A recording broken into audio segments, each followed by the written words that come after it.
മാഷേ നമസ്കാരം. നമസ്കാരം. പക്ഷേ ലോകത്തിലെ ഏറ്റവും വലിയ അധികാര കേന്ദ്രം, അധികാര ശക്തി ആരാണെന്ന് ചോദിച്ചാൽ നമുക്ക് പെട്ടെന്നുള്ളൊരു ഉത്തരം അമേരിക്കൻ പ്രസിഡന്റ് ആണെന്നാണ്.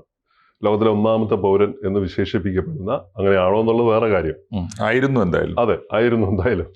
അപ്പോൾ അതങ്ങനെയല്ല, അങ്ങനെയാണെങ്കിലും അല്ലെങ്കിലും ഇപ്പോൾ അമേരിക്കൻ പ്രസിഡന്റിനേക്കാളും വലിയ അധികാര ശക്തികൾ ലോകത്തുണ്ട് എന്ന് നമുക്കറിയാം. പക്ഷെ അതാരാണെന്ന് നമുക്കറിയില്ല. ഒളിഞ്ഞും തെളിഞ്ഞുമൊക്കെ ചില പേരുകളൊക്കെ നമുക്ക് കേൾക്കുന്നുണ്ട്. മറ്റൊരാളുടെ പേര് കേൾക്കുന്നത് വ്ളാഡിമിർ പുടിൻ്റെ പേരാണ്. പുടിൻ തീർച്ചയായിട്ടും ലോകത്തിലെ ഏറ്റവും വലിയ അധികാര ശക്തി തന്നെയാണ്. ഒരുപക്ഷെ ട്രംപിനേക്കാളും പല കാര്യങ്ങളിലും അധികാരമുള്ള, ശക്തിയുള്ള ഒരാൾ തന്നെയാണ്.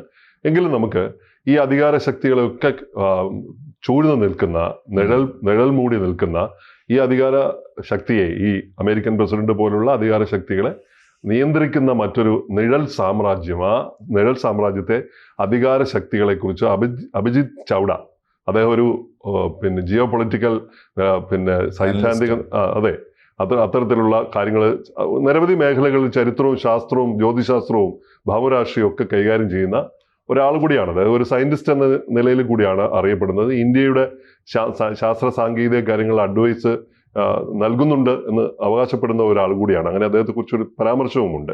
അപ്പോൾ അദ്ദേഹം നൽകുന്ന ഈ സൂചനകൾ, ചില പേരുകൾ, ചില കാര്യങ്ങളൊക്കെ പുറത്തേക്ക് വന്നിരിക്കുകയാണ് അദ്ദേഹത്തിൻ്റെ പോഡ്കാസ്റ്റിലൂടെ. മാഷ് ഈ ഒരു കാര്യം, ഇതൊരു മാഷോട് ഞാൻ സംസാരിക്കുമ്പോൾ പറഞ്ഞതുപോലെ ഇതൊരു വലിയൊരു അക്കാഡമിക് വിഷയം തന്നെയാണ്. എങ്കിലും ഇതിനകത്ത് ഒളിഞ്ഞിരിക്കുന്ന വലിയൊരു വിഷയമുണ്ട്. മാഷ് അതിലൂടെ ഒന്ന് സഞ്ചരിക്കണം. ഇതിൽ പൊളിറ്റിക്കൽ എഡ്യൂക്കേഷനാണ് ഈ സാധനം. ഡീപ് സ്റ്റേറ്റ്, സത്യത്തിലിപ്പോൾ ഇദ്ദേഹം അഭിജിത് ചൗഡ സ്ഥിരമായി ഇത്തരം കാര്യങ്ങൾ ചെയ്യുന്ന ഒരാളാണ്. ഒരുപാട് വൈഡ് റേഞ്ചുള്ള ഒരാളാണ്. ഇപ്പോൾ ഭൗതിക ശാസ്ത്രജ്ഞനായ ഒരാൾക്ക് ഹിസ്റ്ററിയിൽ ഞാൻ അത്ഭുതപ്പെട്ടു പോയത്, ഹിസ്റ്റോറിയനാണ്. ഹിസ്റ്റോറിയൻ, രണ്ട് ഏരിയയിലും പുസ്തകങ്ങൾ എഴുതിയിട്ടുണ്ട്. ഏറ്റവും ജ്യോതിശാസ്ത്രത്തിന് താല്പര്യമുണ്ട്. അപ്പോൾ പക്ഷേ ഇദ്ദേഹത്തിന്റെ ഏറ്റവും വിവാദമായ പുസ്തകം അല്ലെങ്കിൽ പരാമർശം എന്താണെന്ന് വെച്ച് കഴിഞ്ഞാൽ ഈ ചരിത്രകാരന്മാരോടാ, ഇത് ഏറ്റുമുട്ടിയ ചരിത്രകാരന്മാരോടാ. അതായത് ആര്യൻ അധിനിവേശമാണ് ഇന്ത്യയെ തകർത്തത്, അല്ലെങ്കിൽ ഇന്ത്യയിലെ ഈ പുരാതന സംസ്കാരത്തെ, ഇവിടുത്തെ ദ്രവീഡിയൻ സംസ്കാരത്തെ, ഇവിടുത്തെ ആദിമ സംസ്കാരത്തെ തകർത്തുകൊണ്ട് പേർഷ്യയിൽ നിന്ന് അധിനിവേശം നടത്തി കടന്നു വന്നൊരു കൂട്ടരാണ് ആര്യന്മാർ എന്നൊരു സിദ്ധാന്തം ഉണ്ടല്ലോ ഹിസ്റ്ററിയിൽ. ആ സിദ്ധാന്തത്തെ ശാസ്ത്രീയമല്ല എന്ന് പറഞ്ഞുകൊണ്ട് പൊളിക്കാൻ ശ്രമിച്ച ഒരാളാണ്, തകർക്കാൻ ശ്രമിച്ച ഒരാൾ. അതാണ് ആര്യൻ അധിനിവേശത്തെ ചലഞ്ച് ചെയ്ത ആളാണ്. അവർക്ക് ഇദ്ദേഹം ശാസ്ത്രീയമായിട്ടാണ് അത് ചെയ്തത്, എന്നാൽ ഹിസ്റ്ററിയാണ് വെല്ലുവിളി, വിവാദമാണ്. മാത്രമല്ല അത് പൊളിറ്റിക്കലും കൂടിയാണ് അദ്ദേഹം ചെയ്തുകൊണ്ട്. ആ ദൗത്യം യഥാർത്ഥത്തിൽ ഇപ്പോൾ ഇന്ത്യയിൽ നന്നായി അത് പ്രചരിപ്പിക്കുന്നത്, ആര്യൻ അധിനിവേശം ഒരു മിഥ്യയാണെന്ന് പ്രചരിപ്പിക്കുന്നത് ഒരു സംഘപരിവാറിന്റെ ഐഡിയോളജി കൂടിയാണ്. അതുകൊണ്ടുകൂടിയാണ് ഇദ്ദേഹം പ്രധാനമന്ത്രിയുടെ ഈ ശാസ്ത്രീയ ഉപദേഷ്ടാക്കളുടെ ലിസ്റ്റിലൊക്കെ പെടുന്നത്. അതുകൊണ്ടാണ് അതൊക്കെ അതിന്റെ പൊളിറ്റിക്സ്, അതിന് വിട്ടാൽ മതി. പക്ഷെ ഇപ്പൊ അദ്ദേഹം ഹിസ്റ്ററിയെ കുറിച്ചല്ല സംസാരിക്കുന്നത്. ഹിസ്റ്ററിയെ കുറിച്ചാണെങ്കിൽ പോലും ഇപ്പൊ അദ്ദേഹം സംസാരിക്കുന്നത് പൊളിറ്റിക്സിനെ കുറിച്ചാണ്, ജിയോ പൊളിറ്റിക്സിനെ കുറിച്ച്, സാമ്പത്തിക പൊളിറ്റിക്സിനെ കുറിച്ച്. അത് രണ്ടുമാണ്, പൊളിറ്റിക്കലുമാണ് എക്കണോമിക്കലുമാണ്. അപ്പോ അതില് ഇദ്ദേഹം ഉന്നയിക്കുന്ന ഒരു പ്രധാന ചോദ്യം ഇതാണ്: എന്താണ് ഡീപ് സ്റ്റേറ്റ്? അതിൽ അദ്ദേഹം ക്ലാസ് എടുക്കുന്നത്, യഥാർത്ഥത്തിൽ ആ പോഡ്കാസ്റ്റിൽ അദ്ദേഹത്തിന്റെ ദീർഘമായ ക്ലാസ് യഥാർത്ഥത്തിൽ മറ്റാർക്കും അല്ല, ഇതൊന്നും പഠിക്കാൻ തയ്യാറല്ലാത്ത ഡൊണാൾഡ് ട്രംപിനാണ്. ട്രംപ് ഏറ്റവും കൂടുതൽ തെറ്റിദ്ധരിച്ചതും ധരിപ്പിച്ചതും ഈ വാക്കാണ്, ഡീപ് സ്റ്റേറ്റ്. അദ്ദേഹം പറയുന്നത് അദ്ദേഹം ഒരു തെരഞ്ഞെടുപ്പിൽ തോറ്റു. 2017 മുതൽ അദ്ദേഹം അധികാരത്തിൽ വന്നു. അടുത്ത തെരഞ്ഞെടുപ്പിൽ തോറ്റപ്പോൾ അദ്ദേഹം ഒരു തിയറി ഉണ്ടാക്കുകയാണ്.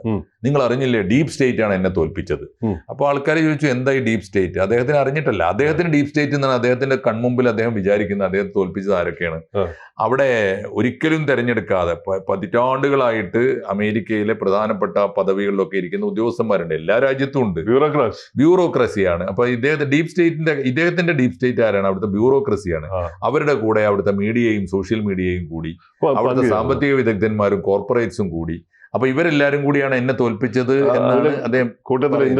ഇന്റലിജൻസ്, അമേരിക്കൻ ഇന്റലിജൻസ്, പ്രതിരോധ വകുപ്പും പെന്റഗണും, പ്ലസ് അതാണ് സ്വന്തം നാട്ടിലെ ആളുകളെ തന്നെ. പ്ലസ് അദ്ദേഹം പറഞ്ഞത് സ്റ്റേറ്റ് ഡിപ്പാർട്ട്മെന്റ് വിദേശകാര്യ വകുപ്പ് എന്ന് വെച്ചാൽ അന്താരാഷ്ട്ര ബന്ധങ്ങൾ കൈകാര്യം ചെയ്യുന്ന വിദേശകാര്യ വകുപ്പും സുരക്ഷയും പ്രതിരോധവും കൈകാര്യം ചെയ്യുന്ന പെന്റഗണും പ്ലസ് ഇവരും ഇന്റലിജൻസ്. അങ്ങനെയൊക്കെ ആണെങ്കിൽ മാർക്കോ റൂബിയോ ഒക്കെ ഈ ഡീപ് സ്റ്റേറ്റിന്റെ ഭാഗമാണെന്ന് കരുതേണ്ടി വരും. അപ്പൊ അതുകൊണ്ട് ഇത് തോറ്റപ്പോ ഒരു കൊച്ചുകുട്ടി വിളിച്ചു പറയുന്നത് പോലെ ഇദ്ദേഹം വിളിച്ചു പറഞ്ഞതാണ്, ഇതാണ് ഡീപ് സ്റ്റേറ്റ്.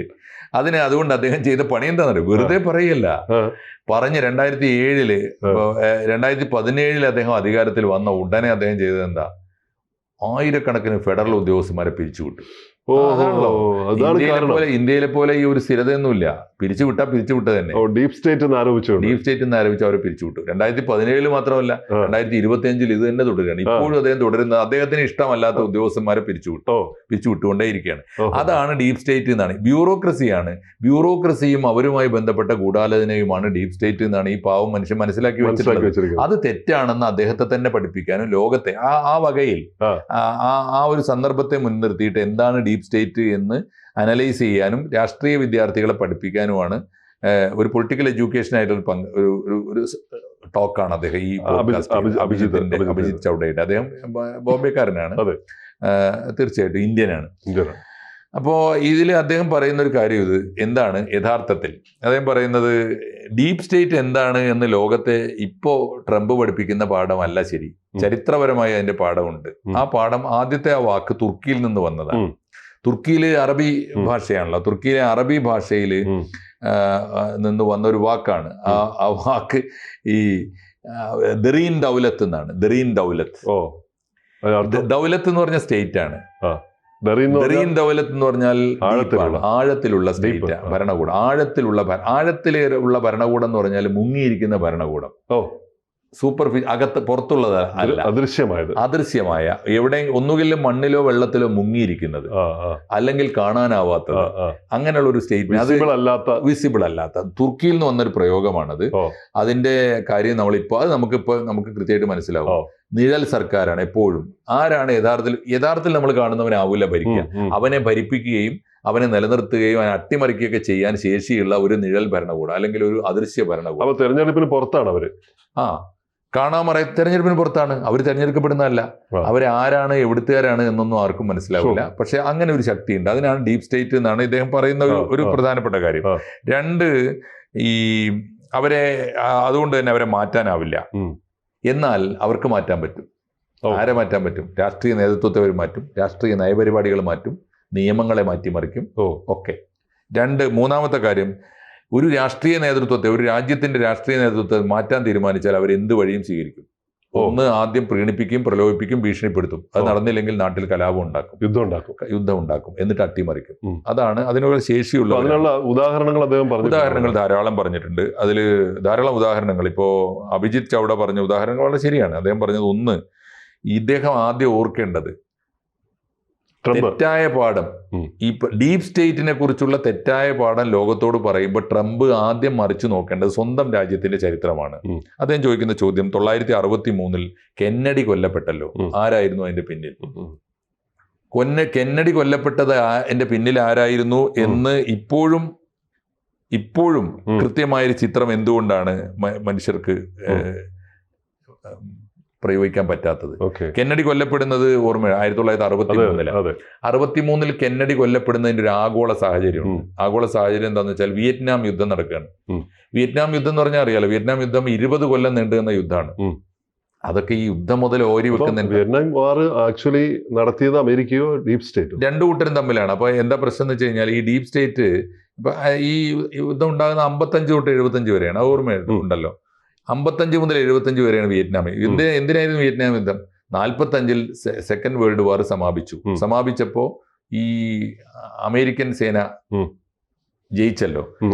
അമേരിക്ക, ബ്രിട്ടൻ ഉൾപ്പെടെയുള്ള വൻകിട സഖ്യകക്ഷികൾ, ഫ്രാൻസ് ഉൾപ്പെടെയുള്ള സഖ്യകക്ഷികൾ ജയിച്ചു. അപ്പുറത്തെ 3 രാജ്യങ്ങൾ തോറ്റു. അത് നമ്മൾ സ്ഥിരമായിട്ട് പറയാറുണ്ടല്ലോ. Japan, Italy, Germany, Italy, Japan, ഈ 3 രാജ്യങ്ങൾ തോറ്റു. അപ്പൊ അവരുടെ കയ്യിലുണ്ടായിരുന്ന, അവരുടെ അധീനതയിലുണ്ടായിരുന്ന രാജ്യങ്ങളൊക്കെ ഇവർക്ക് കിട്ടി. അത് വീതം വെച്ചെടുക്കുകയാണ്. ആ വീതം വെച്ചെടുക്കുന്നതിൽ ഓരോ രാജ്യത്തിന്റെയും താല്പര്യങ്ങള്. അങ്ങനെയാണ് ജപ്പാന്റെ അടുത്ത് തായ്വാൻ ലഭിച്ചത്, ചൈനയ്ക്ക് ലഭിച്ചത്. തായ്വാൻ ലഭിച്ചതുപോലെ കൊറിയ ഇതുപോലെ 2ആയി വിഭജിച്ചു. അതുപോലൊരു തർക്കം വന്നു വിയറ്റ്നാമിൽ. എന്താ പ്രശ്നം എന്ന് വെച്ചാൽ, 2ാം ലോക മഹായുദ്ധത്തിന് ശേഷം അതിവേഗത്തിൽ 2 ചേരി രൂപപ്പെട്ടു. ഒന്ന്, അമേരിക്കക്ക് ഇടക്ക് മുൻതൂക്കമുള്ള ഒരു ചേരി, അപ്പുറത്ത് സോവിയറ്റ് യൂണിയന് മുൻതൂക്കമുള്ള സോഷ്യലിസ്റ്റ് ചേരി. മുതലാളിത്ത ചേരിയും സോഷ്യലിസ്റ്റ് ചേരിയും വന്നു. ഒന്നിനെ റഷ്യ നയിക്കുന്നു, സോവിയറ്റ് യൂണിയൻ നയിക്കുന്നു, ഒന്നിനെ അമേരിക്ക നയിക്കുന്നു. ഇവർ തമ്മിലായി പിന്നെ വീതം വെപ്പിന്റെ തർക്കം. പല രാജ്യങ്ങളെയും ഇവർ വീതിച്ചെടുത്തു, പല രാജ്യങ്ങളെയും വെട്ടിമുറിച്ചു. അങ്ങനെയാണ് ഈ പ്രശ്നം ഉണ്ടാകുന്നത്. ജർമ്മനിയിൽ ഈ പ്രശ്നം ഉണ്ടായി, ബെർലിൻ മതിൽ വന്നു. രണ്ട് നമ്മൾ നേരത്തെ പറഞ്ഞ കൊറിയയുടെ പ്രശ്നം ഉണ്ടായി, കൊറിയ വിഭജിച്ചു. അക്കൂട്ടത്തിൽ വിഭജിക്കണം എന്ന് ആവശ്യപ്പെട്ടു വിയറ്റ്നാം വന്നപ്പോൾ വിയറ്റ്നാമിനെ വിഭജിക്കണം എന്ന വാദം വന്നു. വിഭജിക്കുകയും ചെയ്തു. നോർത്ത് കൊറിയയും സൗത്ത് കൊറിയയായി. നോർത്ത് കൊറിയ സോവിയറ്റ് യൂണിയന്റെ പക്ഷത്തുമായി, സൗത്ത് കൊറിയ അമേരിക്കയുടെ അധീനതയിലുമായി. അവിടെ യുദ്ധം ആരംഭിച്ചിട്ട് പക്ഷേ സംഭവിച്ചത്, അത് അമേരിക്ക വലിയ പാഠം പഠിച്ചു. യുദ്ധം ആരംഭിച്ചു കഴിഞ്ഞിട്ട് 20 കൊല്ലം നീണ്ടുവന്നു ആ യുദ്ധം. സോവിയറ്റ് യൂണിയനും സത്യത്തിൽ അത് നോർത്ത് കൊറിയയും സൗത്ത് കൊറിയയും തമ്മിൽ, നോർത്ത് വിയറ്റ്നാമും സൗത്ത് വിയറ്റ്നാമും തമ്മിലുള്ള യുദ്ധമായിരുന്നില്ല, സോവിയറ്റ് യൂണിയൻ അമേരിക്കയും തമ്മിലുള്ള യുദ്ധമായിരുന്നു. ഒടുവിൽ സോവിയറ്റ് യൂണിയൻ ജയിച്ചു. എന്നിട്ട് എന്താ ചെയ്തതെന്നറിയോ? 75 അവർ ജയിച്ചു. അപ്പോ ആദ്യം ചെയ്ത പണി എന്താ? നോർത്ത് കൊറിയയും സൗത്ത് കൊറിയയും യോജിപ്പിച്ചു. അങ്ങനെയാണ് ഇന്ന് കാണുന്ന വിയറ്റ്നാം. നോർത്ത് വിയറ്റ്നാമും സൗത്ത് വിയറ്റ്നാമും തമ്മിൽ യോജിപ്പിച്ചു. ഇന്ന് കാണുന്ന വിയറ്റ്നാം ഉണ്ടായത് അങ്ങനെയാണ്. സംയുക്ത വിയറ്റ്നാം 75-76 കാലത്താണ് അത് ഉണ്ടാകുന്നത്. അപ്പോൾ ഈ യുദ്ധം നടക്കുന്നതിന് ഇടയിലാണ് കെന്നഡി അട്ടിമറിക്കുന്നത്. അപ്പോൾ ആലോചിച്ച് നോക്കൂ, ഒരു പക്ഷേ കെന്നഡി വധിക്കപ്പെടുന്നു. മാത്രമല്ല പിന്നെ ഏതാനും വർഷങ്ങൾക്കുള്ളിൽ അദ്ദേഹത്തിന് അനിയൻ വധിക്കപ്പെടുന്നു. ഒരു ഭീകരമായ ഒരു അന്തരീക്ഷമാണ് 1968-ലാണ്, 5 കൊല്ലം കഴിഞ്ഞപ്പോൾ. 63-ൽ ഈ കേസ് എവിടെ എത്തുന്നതിന് മുമ്പ് റോബർട്ട് കെന്നഡി കൊല്ലപ്പെട്ടു, ജോൺ കെന്നഡി കൊല്ലപ്പെട്ടു. ആ കേസ് എവിടെയും എത്തിയില്ല. എന്ന് മാത്രമല്ല, അന്ന് നടന്നൊരു പ്രധാനപ്പെട്ട കാര്യം എന്താ? CIA എന്ന അമേരിക്കൻ ഇന്റലിജൻസ് ഏജൻസിയെ പിരിച്ചുവിടാൻ നീക്കം നടന്നു. പിരിച്ചുവിടാനുള്ള നീക്കം ഉണ്ടായി. തുറന്നാണ് വാട്ടർഗേറ്റ് അഴിമതി വരുന്നത്. പിന്നെ മാത്രമല്ല, വിയറ്റ്നാം യുദ്ധത്തിൽ നിന്ന് പിൻവാങ്ങാൻ ഏത് കാലം ആലോചിച്ച് നോക്കൂ. 75-ൽ കെന്നഡിയെ കൊന്നിട്ട് അമേരിക്കയെ അസ്ഥിരമാക്കിയിട്ട് നടന്ന ഒരു നീക്കമുണ്ട്. ആരായിരുന്നു ആ കാലഘട്ടത്തിൽ അമേരിക്കൻ ഭരണകൂടത്തെ നയിച്ചത്? ഒടുവിൽ എപ്പോഴാണ് ഡീപ് സ്റ്റേറ്റ് പിൻവാങ്ങിയെന്നറിയോ? വിയറ്റ്നാം യുദ്ധം അവസാനിപ്പിച്ചിട്ട് വിയറ്റ്നാം സോവിയറ്റ് യൂണിയന് കൊടുത്ത് കീഴടങ്ങുമ്പോഴാണ്. എന്ന് പറഞ്ഞാൽ സ്വന്തം രാജ്യത്തിനകത്ത് വിദേശ രാജ്യങ്ങൾ നടത്തുന്ന അട്ടിമറിയെയാണ് ഡീപ് സ്റ്റേറ്റ് എന്ന് വിളിക്കേണ്ടത്. അതെന്തുകൊണ്ടാണ് ട്രംപ് മറന്നു പോകുന്നത്? അതാണ് സംഭവിച്ചത്. രണ്ടാമത്തെ ചോദ്യം, ഇതുപോലെ ഒരുപാട് ഉദാഹരണങ്ങൾ അദ്ദേഹം പറയുന്നുണ്ട്. എല്ലാ ഉദാഹരണങ്ങളിലേക്ക് നമുക്ക് ഇപ്പോൾ തെരഞ്ഞെടുപ്പ് വിവാദങ്ങളുണ്ട് ധാരാളം. 74-ൽ ഇതേ അമേരിക്കയിൽ തന്നെ വാട്ടർ ഗേറ്റ് അഴിമതി. അതിലാണ് അടുത്ത പ്രസിഡന്റ് റിച്ചാർഡ് നിക്സനെ പുറത്താക്കി. കൊന്നില്ല, നിക്സൺ അന്ന് പുറത്തായതേ ഉള്ളൂ. അന്നും ഇതുപോലെ ഡീപ് സ്റ്റേറ്റ് ആരോപണങ്ങൾ വന്നിട്ടുണ്ട്. ഏറ്റവും ഒടുവിലത്തെ ഇഷ്യൂ എടുത്ത 2020-ലെ തെരഞ്ഞെടുപ്പിലാണ്. 2020-ലെ തെരഞ്ഞെടുപ്പിൽ ആണ് ട്രംപ് വിളിച്ചു പറഞ്ഞത്, എന്റെ തെരഞ്ഞെടുപ്പ് അട്ടിമറിക്കപ്പെട്ടു.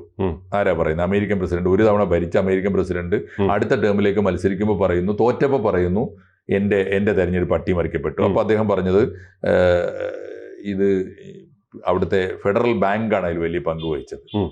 ഫെഡറൽ ബാങ്ക് പങ്കുവഹിച്ചു എന്ന് പറയുമ്പോൾ എന്റെ തെരഞ്ഞെടുപ്പ് അട്ടിമറിച്ചതിൽ പ്രധാനപ്പെട്ട പങ്ക് വഹിച്ചത് ഫെഡറൽ ബാങ്കാണ്. പിന്നെ മീഡിയയും ഇന്റലിജൻസും ആണ്. അപ്പൊ ഒരു ചോദ്യം ഇദ്ദേഹം ചോദിക്കുന്നത് പ്രധാനം, അത് നമുക്കിപ്പോഴും അറിഞ്ഞൂടാ, നമുക്കും അറിഞ്ഞൂടാ, അല്ലെങ്കിൽ ലോകത്തിനും അറിഞ്ഞൂടാ. അത് പ്രധാനപ്പെട്ട പാഠമാണ്. അമേരിക്കയിലെ ഏറ്റവും വലിയ ബാങ്കാണ് ഫെഡറൽ ബാങ്ക്. ആ ബാങ്ക് പക്ഷെ അമേരിക്കയുടേതല്ല. അത് ആരുടേതാണ്? കുറെ സ്വകാര്യ ബാങ്കുകളുടെ ഒരു കൺസോർഷ്യമാണ്. ആരാണ് അതിന്റെ ഡയറക്ടർ ബോർഡ്? സ്റ്റിൽ ആർക്കും അറിഞ്ഞൂടാ. ഡയറക്ടർ ബോർഡ് അവ്യക്തമാണ്. അത് അറിയാനുള്ള നിയമവുമില്ല. ലോകത്തിലെ നിയമമില്ല അമേരിക്കയിൽ. ആരോടും വെളിപ്പെടുത്തേണ്ട കാര്യമില്ല. ലോകത്തിലെ ഏറ്റവും വലിയ ബാങ്കിനെ ഇപ്പോഴും ആരാണ് നയിക്കുന്നത് എന്ന് ആർക്കും അറിഞ്ഞൂടാ. ഇനി ഈ ഫെഡറൽ ബാങ്ക് അന്നെന്താ തീരുമാനിച്ചതെന്നറിയോ? ഈ ഫെഡറൽ ബാങ്കാണ് തീരുമാനിക്കുന്നത്. എന്തെന്നറിയോ? ഫെഡറൽ ബാങ്ക് ആണ് സാധാരണഗതിയിൽ അവിടുത്തെ പലിശ നിരക്ക് തീരുമാനിക്കുക. ആ രാജ്യത്തെ മുഴുവനും ഡോളറിന്റെ മൂല്യം തീരുമാനിക്കുന്നവരാണ്, കറൻസി അടിക്കുന്നവരാണ്. പക്ഷേ ഒരു ഘട്ടത്തിൽ ഫെഡറൽ ബാങ്കിനെ പോലും അട്ടിമറിച്ചുകൊണ്ട് സർക്കാരിന് നേരിട്ട് നോട്ടടിക്കാൻ അധികാരം ഉണ്ടായി. ഫെഡറൽ ബാങ്കിനെ നിയന്ത്രിക്കുന്ന അവർ തന്നെ അതിനെ മറികടന്നുകൊണ്ട് സർക്കാരിനോട് നേരിട്ട് നോട്ടടിപ്പിച്ചു എന്ന് പറഞ്ഞാൽ ഇതൊക്കെ ദുരൂഹമാണ് എന്നുള്ളതാണ് ഇതിന്റെ പ്രശ്നം. ഇതില് ആരൊക്കെയാണ് അതിന്റെ ഓഹരി ഉടമകൾ എന്നത് അവ്യക്തമാണ്. ഓഡിറ്റിംഗ് ഇല്ല, കണക്കെടുപ്പില്ല. അതാണ് അതിന്റെ പ്രശ്നം. വേറൊന്നല്ല, അതിൽ ചില അമേരിക്കൻ കുടുംബങ്ങൾ, അമേരിക്കയിലെ യൂറോപ്പിലേക്ക് പ്രമാദമായ വളരെ വിഖ്യാതരായ ചില കുടുംബങ്ങൾ, അതിൽ നമ്മുടെ ജോർജ് സോറസും ഉണ്ട്. റോത്ത്ഷീൽഡ്, പല കുടുംബങ്ങൾ. റോത്ത്ഷീൽഡിനെ കുറിച്ച് ഞാൻ കേട്ടിട്ടുണ്ട്. ലോകത്തെ ഏറ്റവും കൂടുതൽ യുദ്ധങ്ങൾ ഉണ്ടാക്കിയ കുടുംബങ്ങളിലൊന്നാണ്. അതെ, റോത്ത്ഷീൽഡ്, അങ്ങനെ ഈ ഷെയ്ഡി കുടുംബങ്ങളാണോ ഇവർ? പവർഫുൾ ആണ്. അപ്പൊ ജോർജ് സോറസിന്റെ കുടുംബം ഉൾപ്പെടെയുള്ള റോക്ക്ഫെല്ലർ ഉണ്ട്. റോക്ക്ഫെല്ലർ ഉണ്ട്. അപ്പോ JP മോർഗൻ ഉണ്ടല്ലേ? മോർഗൻ ഉണ്ടായി, മോർഗൻ ബാങ്കിങ് മോർഗൻ ഉണ്ടാവും, JP മോർഗൻ ഉണ്ടാവും. ഗോൾഡ്മാനും വാർബർഗ് എന്ന് പറഞ്ഞ കുടുംബമുണ്ട്. 4-5 കുടുംബങ്ങളാണ്. അവരുടെ പേരുകൾ അദ്ദേഹം പറഞ്ഞിരിക്കുന്നു അല്ലേ? പേരുകൾ പറഞ്ഞിട്ടുണ്ട്. ഈ കുടുംബങ്ങൾക്കൊക്കെ അതിൽ ഷെയർ ഉണ്ട്. എന്നാൽ ആരൊക്കെയാണ് ഡയറക്ടർ ബോർഡ് എന്ന് ഇപ്പോഴും അവ്യക്തമാണ്. അതിലാണ് മാഷ് ഒടുവിൽ പറഞ്ഞത് ജോർജ് സോറസ്. ഇതിൽ നിന്ന് ജോർജ് സോറസ് ഉൾപ്പെടെയുള്ളവരുണ്ട്. അപ്പൊ അതിന്റെ അർത്ഥം എന്താ? ഡീപ് സ്റ്റേറ്റ് ആരാണ് എന്ന് അമേരിക്ക ഒന്ന് സ്വന്തം പഠിക്കുന്നത് നല്ലതാണ്. ഇനി അദ്ദേഹം പറഞ്ഞ അടുത്ത ഉദാഹരണം എന്താണെന്ന് വെച്ചാൽ, ഈ വേറൊരു പ്രധാനപ്പെട്ട കാര്യം, ഈ ബാങ്കിന്റെ രഹസ്യ യോഗങ്ങൾ 1954 മുതൽ എല്ലാ കൊല്ലവും കൃത്യമായി ചേരുന്നുണ്ട്. അത് അമേരിക്കയിൽ തന്നെ ഒരു പ്രധാനപ്പെട്ട കേന്ദ്രത്തിലാണ് നടക്കുന്നത്. കാലിഫോർണിയയിലെ ബൊഹീമിയൻ ഗ്രോവ്. കാലിഫോർണിയയിലെ ബൊഹീമിയൻ ഗ്രോവ് എന്ന് പറയുന്ന ഒരു ക്ലബ്ബാണ്. ആ ക്ലബ്ബിൽ ആര് വരുന്നു പോകുന്നു എന്നൊന്നും വിഷയമല്ല. പക്ഷെ ഈ വമ്പന്മാർ മുഴുവനും ഇതിന്റെ വാർഷിക രഹസ്യ യോഗത്തിൽ വന്നു പോകും. അതിൽ ആരൊക്കെയാണ് പങ്കെടുക്കുന്നത്? ആർക്കും അറിഞ്ഞൂടാ. ലോക നേതാക്കളുണ്ട്, ലോകരാജ്യങ്ങളുടെ നേതാക്കന്മാരുണ്ട്, വലിയ വ്യവസായ പ്രമുഖന്മാരുണ്ട്, ബാങ്കേഴ്സ്, ലോകത്തിലെ ഏറ്റവും വലിയ ബാങ്കേഴ്സ് ഉണ്ട്, ഇന്റലിജൻസ് മേധാവികളുണ്ട്, മീഡിയ ഭീമന്മാരുണ്ട്. ഇവരൊക്കെ ചേർന്നാണ്. ഡീപ് സ്റ്റേറ്റിനെ വേറെ എവിടെയും പോയി തരേണ്ട, സ്വന്തം നാട്ടിലെ കാലിഫോർണിയയിൽ എന്താണ് അവിടെ ഈ പറയുന്ന ഹോട്ടലിൽ നടക്കുന്നത് നോക്കിയാൽ മതി എന്ന് പറയുന്നുണ്ട്. ഇത് ഇനി വേറെയും ചില ഉദാഹരണങ്ങൾ ഇദ്ദേഹം പറയുന്നുണ്ട് അമേരിക്കയോട്. ഇനി നിങ്ങൾക്ക് സ്വന്തം നാട്ടിലെ നടന്ന ഡീപ് സ്റ്റേറ്റ് അട്ടിമറികൾ പഠിക്കാൻ നേരമില്ലെങ്കിൽ ലോകരാജ്യങ്ങളിൽ നടന്നതെങ്കിലും ഒന്ന് ഓർക്കാൻ നല്ലതാണെന്ന് പറഞ്ഞുകൊണ്ട് ഓടിച്ച് പറയാൻ ഒരുപാട് ഉദാഹരണങ്ങളുണ്ട്. ഇപ്പൊ 53 ഇറാനിൽ മൊസാദിക്കിനെ അട്ടിമറിച്ചു. ഇതുപോലെയാണ് ഡീപ് സ്റ്റേറ്റ് ഓപ്പറേഷൻ ആയിരുന്നു അത്. 54 ഗോട്ടിമലയിൽ അർബൻസിനെ ഗോട്ടിമാലയിലെ അർബൻസ്. 73 ചിലിയിലെ അലൻഡയെ വധിച്ചു. അലൻഡയെ കൊന്നു കളഞ്ഞല്ലോ. 2011 ഗദ്ദാഫിയെ വധിച്ചു ലിബിയയില്. 2014 ഉക്രൈനിലെ മൈതാൻ വിപ്ലവം. ഉക്രൈനിലെ മൈതാൻ വിപ്ലവം എന്ന് പറഞ്ഞാൽ അറിയാലോ, ഉക്രൈന്റെ ഒരു പ്രധാനപ്പെട്ട 2 പ്രദേശങ്ങൾ, ഈ ക്രീമിയ ഉൾപ്പെടെയുള്ള പ്രദേശങ്ങൾ കലാപം തുടങ്ങുകയാണ്. എന്തിന്? ഉക്രൈനിൽ നിന്ന് വിട്ടുപോകാനുള്ള ആവശ്യം ഉന്നയിച്ചുകൊണ്ട്. ഇതിന്റെയൊക്കെ പിന്നിൽ ഡീപ് സ്റ്റേറ്റ് ആയിരുന്നു എന്ന് കാണാൻ അദ്ദേഹത്തിന് കാണണം. ഏറ്റവും ഒടുവിൽ അദ്ദേഹം പറയുന്നത്, ഇപ്പോ നമ്മൾ കാണുന്ന ജെൻസി കലാപങ്ങൾ ഉണ്ടല്ലോ, അതിനെ കളർ റെവല്യൂഷൻസ് എന്നാണ്. കളർഫുൾ റെവല്യൂഷൻ, കളർ റെവല്യൂഷൻ എന്നാണ് അതിനെ വിളിക്കുന്നത്. വർണ്ണ വിപ്ലവം എന്ന് വിളിക്കും. അതിൽ ഉദാഹരണമാണ് 2022 ശ്രീലങ്കയിൽ നടന്നു. ആ കൊല്ലം തന്നെ പാകിസ്ഥാനിൽ നടന്നു. പാകിസ്ഥാനിൽ നടന്ന ഇമ്രാൻഖാനെ പുറത്താക്കിയത് ഇതുപോലെ ഓപ്പറേഷനാണ്. ഇമ്രാൻഖാനെ പുറത്താക്കിയത് 2024 ബംഗ്ലാദേശിൽ നടന്നു. 25 ജെൻസി കലാപം നടന്നു നേപ്പാളില്. അപ്പൊ ഇത്രയും കലാപങ്ങളെ ഒക്കെ പഠിച്ചിട്ട് വേണം ഈ ഡീപ് സ്റ്റേറ്റ് എന്താണെന്ന് മനസ്സിലാക്കാൻ എന്നാണ് അദ്ദേഹം പറയുന്നത്. ഇന്ത്യയിലേക്ക് വന്നാൽ ഒറ്റ കാര്യം കൂടി, ഇന്ത്യയിലേക്ക് വരുന്നതിന് മുമ്പ് ഒരു പ്രധാനപ്പെട്ട കാര്യമുള്ളത്, ഡീപ് സ്റ്റേറ്റിന്റെ വരവ് പലപ്പോഴും NGOയുടെ രൂപത്തിലാണ്. സഹായത്തിന്റെ രൂപത്തിലാണ്. ഞാൻ ഈ കൂട്ടത്തിലൊരു കാര്യം പറയാണ്, പ്രസക്തമാണോ എന്ന് എനിക്കറിയില്ല. ഞാൻ ഈ മൈത്രേയൻ എന്ന് പറയുന്ന ഒരു കക്ഷിയുണ്ട്, അദ്ദേഹത്തെ സൂക്ഷിക്കണം എന്ന് ഞാൻ എപ്പോഴും പറയാറുണ്ട്. എനിക്ക് എപ്പോഴും തോന്നാറുണ്ട്. കാരണം അദ്ദേഹം ആവർത്തിച്ച് പറഞ്ഞുകൊണ്ടിരിക്കുന്നത്, ലോകത്തിലെ ഒരു ഭരണകൂടത്തോടും എനിക്ക് കൂറില്ല, എനിക്ക് എവിടുന്ന് പണം വരുന്നു, ഞാൻ ആരെ പറ്റിക്കുന്നു, ഞാൻ എങ്ങനെ ജീവിക്കുന്നു എന്ന് എന്നോട് ചോദിക്കാൻ ഒരു ഭരണകൂടത്തിന് അവകാശമില്ല എന്ന് അദ്ദേഹം ആവർത്തിച്ച് പറഞ്ഞുകൊണ്ടിരിക്കുന്നത്. അവരുടെ ഈ പോളിസിയാണ് അത്. മാത്രമല്ല NED എന്ന് പറഞ്ഞിട്ട് ഒരു NGO ഉണ്ട്. NED എന്താ? നാഷണൽ എൻഡോവ്മെന്റ് ഫോർ ഡെമോക്രസി എന്നാണ് പേര്. ജനാധിപത്യമാണ് ഇവരുടെ മുദ്രാവാക്യം. എന്നാൽ ജനാധിപത്യത്തെ അട്ടിമറിക്കലാണ് ഇവരുടെ പണി. 2 USAID എന്ന് പറയുന്നൊരു സാധനമുണ്ട്. ലോകത്തിൽ എന്തൊക്കെ സഹായം, എവിടെയൊക്കെ സഹായം ആവശ്യമുണ്ടോ അമേരിക്കയ്ക്ക് വേണ്ടി സഹായിക്കും. എന്നാൽ അമേരിക്കൻ ഗവൺമെന്റ് ആണോ ചെയ്യുന്നത്? അല്ല. അമേരിക്കൻ ഗവൺമെന്റ് അറിയോ? ഇല്ല. അമേരിക്കൻ ഗവൺമെന്റിനെ തന്നെ അട്ടിമറിക്കാൻ അവർക്ക് പണിയുണ്ട്. ഇത്തരത്തിലുള്ള ഏജൻസികളുണ്ട്. അതുപോലെ OSF ഉണ്ട്, ഓപ്പൺ സൊസൈറ്റി ഫൗണ്ടേഷൻ. ആരുടേന്നറിയോ? അതാണ് സോറസിന്റെ NGOയുടെ പേര്. Open society foundation. ഒട്ടും ഓപ്പൺ അല്ല, സമ്പൂർണ്ണമായി ക്ലോസ്ഡ് ആണ്. എന്നാൽ ഓപ്പൺ സൊസൈറ്റി ഫൗണ്ടേഷൻ എന്ന് പറയുകയും ചെയ്യും. ലോകത്തിൽ എവിടെയൊക്കെ കലാപം ഉണ്ടാക്കണോ, ഏത് രാജ്യത്തെ ഭരണകൂടത്തെ അട്ടിമറിക്കണോ, സോറസിന്റെ കയ്യിൽ പണമുണ്ട്. അത് കൊടുക്കുന്നത് ആരാ കൊടുക്കുക? സോറസ് അല്ല കൊടുക്കുക. ജീവകാരുണ്യ പ്രവർത്തനത്തിന് വേണ്ടി OSF ആണ് കൊടുക്കുക, ഓപ്പൺ സൊസൈറ്റി ഫൗണ്ടേഷൻ. ആലോചിച്ചു, ഇതാണ് ഏർപ്പാട്. അപ്പോൾ അതുപോലെയാണ് ഫോർഡ് ഫൗണ്ടേഷൻ, വളരെ വിഖ്യാതമാണ്. ഫോർഡ് ഫൗണ്ടേഷന്റെ പണമാണ് നമ്മുടെ ഇവിടുത്തെ വിമോചന സമരത്തിന് പോലും വാങ്ങിയത് എന്ന് പറയുന്നുണ്ട്. അപ്പൊ ഇത്തരത്തിലുള്ള NGOമാരാണ് ഇതിന്റെ ഒരു മുഖം. അത് ഇന്ത്യക്കുള്ളൊരു പ്രധാനപ്പെട്ട പാഠമാണ്. ഏതായാലും ഇന്ത്യ ഗവൺമെന്റ് ഇത് മനസ്സിലാക്കുന്നുണ്ട്. NGOമാരുടെ അക്കൗണ്ടിലേക്ക് വരുന്ന പണമാണ് ഇന്ത്യയിലെ ഡീപ് സ്റ്റേറ്റ് എന്ന് വൈകിയാണെങ്കിലും ഇന്ത്യ ഗവൺമെന്റ് മനസ്സിലാക്കുന്നുണ്ട്. മോദി ഗവൺമെന്റ് വരെ അത് തിരിച്ചറിഞ്ഞിട്ടില്ല എന്ന് ഞാൻ മനസ്സിലാക്കുന്നത്. ഇപ്പോ 2024 ഇന്ത്യ ഗവൺമെന്റ് കൂടെ കടുത്തൊരു തീരുമാനം, NGOമാർക്ക് വരുന്ന ഫണ്ടിന് FCRA ലൈസൻസ് റദ്ദാക്കിയിട്ടുണ്ട്. അവർക്ക് ഈ ഇന്റർനാഷണൽ ട്രാൻസാക്ഷൻ അത് റദ്ദാക്കിയിട്ടുണ്ട്. അതിന് കാരണം പറഞ്ഞത്, ഇന്ത്യ ഗവൺമെന്റ് പറഞ്ഞ കാരണം വളരെ പ്രധാനമാണ്. ഇവര് പ്രചരിപ്പിക്കുന്നത് അട്രോസിറ്റി ലിറ്ററേച്ചറാണ്. ഈ ഏജൻസികൾ കാരണം പറഞ്ഞ ഈ ഏജൻസി അട്രോസിറ്റി, വർഗീയ കലാപങ്ങൾ, കലാപം ഉണ്ടാക്കാനുള്ള സാഹിത്യമാണ് ഇവർ പ്രചരിപ്പിക്കുന്നത്. കലാപ സാഹിത്യം. അതിന് ഉദാഹരണങ്ങൾ പറഞ്ഞിട്ടുണ്ട്. അത് ഇന്ത്യ രണ്ട് തവണയെങ്കിലും, ഏറ്റവും പ്രധാനപ്പെട്ട ഉദാഹരണം വിഖ്യാതമായ ഇന്ത്യയിലെ 2 സമരങ്ങളാണ്. കർഷക സമരത്തിന് 2020-21 കാലത്ത് നടന്ന കർഷക സമരത്തിന് അമേരിക്കയിൽ നിന്നും കാനഡയിൽ നിന്നും വന്ന ഖലിസ്ഥാനി ഫണ്ട് ഒപ്പം വന്നത് കലാപം ഉണ്ടാക്കാനുള്ള ലിറ്ററേച്ചറാണ്. 2 മണിപ്പൂരിൽ സംഘർഷം ഉണ്ടാക്കാൻ ക്രിസ്ത്യൻ മിഷണറിമാർ വിതരണം ചെയ്ത ലിറ്ററേച്ചർ സമ്പൂർണ്ണമായും കലാപം ഉണ്ടാക്കാനാണ്. ഇത് രണ്ടും ഇന്ത്യ ഗവൺമെന്റ് കണ്ടെത്തിയിട്ടുണ്ട്. അതുകൊണ്ട് ഓർക്കേണ്ട ഒരു 2 പ്രധാനപ്പെട്ട കാര്യം, ഇന്ത്യയിലെ 2 പ്രധാനപ്പെട്ട ന്യൂനപക്ഷങ്ങൾ കൃത്യമായി ഡീപ് സ്റ്റേറ്റിന്റെ ഭാഗമായി ഇന്ത്യയെ അസ്ഥിരപ്പെടുത്താൻ പ്രവർത്തിക്കുന്നു എന്ന് ഇന്ത്യ ഗവൺമെന്റ് കണ്ടെത്തിയിരിക്കുന്നു എന്ന് നമ്മുടെ തന്നെ ഏജൻസി, നമ്മുടെ സാമ്പത്തിക ഉപദേഷ്ടാവ് കൂടിയായ ചൗഡ ഇദ്ദേഹം പറയുന്നുണ്ട്. അഭിജിത്ത് ചൗഡ ഇന്ത്യയോടും ലോകത്തോടും പറയുന്നുണ്ട്. കൗതുകം നിറഞ്ഞൊരു കാഴ്ച ഞാൻ ആ കൂട്ടത്തിൽ പറഞ്ഞുകൊള്ളട്ടെ. അതെന്താന്ന് വെച്ച് കഴിഞ്ഞാൽ, സത്യത്തില് പ്രത്യക്ഷമായി ഭീകരപ്രവർത്തനം നടത്തുന്നവരെ നമുക്ക് എന്നും വലിയ തലവേദനയാണ്. ആ കൂട്ടത്തിൽ ഇസ്ലാമിക ഭീകരവാദികൾ മുന്നിട്ട് നിൽക്കുന്നുണ്ട്. പക്ഷേ പരോക്ഷമായി, വളരെ ഗൂഢമായി രാജ്യദ്രോഹ പ്രവർത്തനങ്ങളും അട്ടിമറി പ്രവർത്തനങ്ങളും നടത്തുന്ന 2 കൂട്ടരെ സൂക്ഷിക്കുക എന്നാണ് അഭിജിത്ത് ചൗഡ ലോകത്തോട് പറയുന്നത്. 1 സിഖ് തീവ്രവാദികളാണ്, 2 ക്രിസ്ത്യൻ തീവ്രവാദികളാണ്. ഈ 2 കൂട്ടരാണ്. മണിപ്പൂരിൽ ക്രിസ്ത്യൻ തീവ്രവാദികളാണ് പറയുന്നത്. കുറിച്ച് പൊതുവെ ഒട്ടും ചർച്ച ചെയ്യപ്പെടാത്ത ഒന്നാണ്. ചർച്ച ചെയ്യണമെന്നാണ് അഭിജിത്ത് ചൗഡ പറയുന്നത്. ഞാനും അങ്ങനെ വിചാരിക്കുന്ന ഒരാളാണ്. അതുകൊണ്ട് അല്ല, തീർച്ചയായിട്ടും ഞാൻ പറയുന്നത് എല്ലാ തീവ്രവാദവും, എല്ലാ മൗലികവാദവും മനുഷ്യവിരുദ്ധമാണ്. എല്ലാ ദേശങ്ങൾക്കും അത് ശത്രുതയുമാണ്, ശത്രുവാണ്.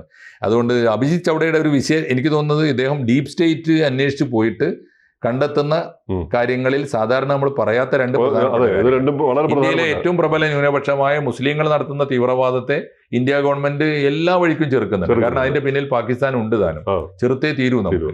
പക്ഷെ അത് പ്രത്യക്ഷമാണ്.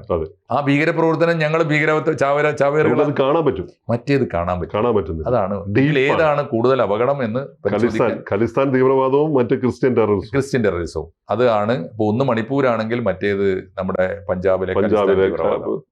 അത് അതിന് 2 ആഗോള പിന്തുണയും കിട്ടുന്നുണ്ട്. അപ്പോ ഇതിനെക്കുറിച്ചുള്ള ഒരു പുതിയ അവബോധം ഉണ്ടാക്കാൻ ഈ പോഡ്കാസ്റ്റ് എന്തായാലും ഗുണം ചെയ്യുന്നു എന്ന് വേണം പറയാൻ.